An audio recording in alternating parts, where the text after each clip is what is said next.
ঘি এরকম জাল হচ্ছে, আস্তে আস্তে ঘিগুলো ভাসে উঠবে।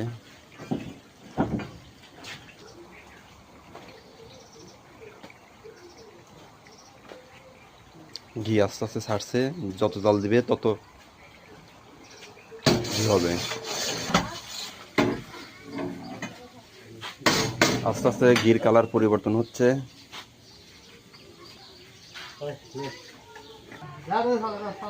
এই যে ছানাগুলা ঠান্ডার জন্য রাখছে, ঠান্ডা হবে। এই যে এখানে ঠান্ডার জন্য রাখা হয়েছে। আবার ঘির এখানে চলে আসলাম, ঘি প্রায় শেষের দিক।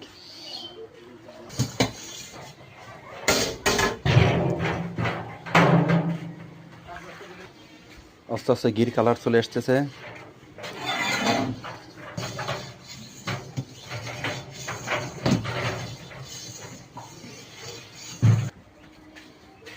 এই যে কালার পরিবর্তন হচ্ছে ঘির।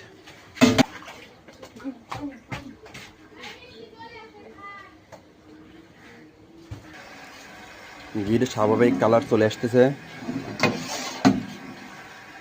সেন্ট বাড়াইছে প্রচুর, থাকা যাচ্ছে না এখানে। এইমাত্র ঘি নামাইলো।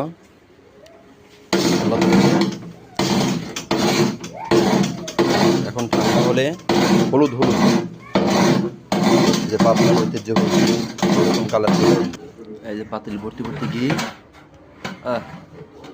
বাচ্চা মোমো করতেছে, চামিচ আছে, এটা নাড়া দেই।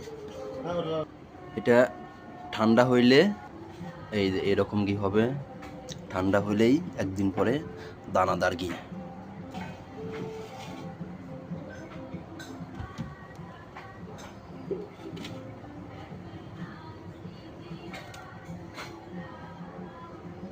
দেখেন কত সুন্দর পাবনার ঘি।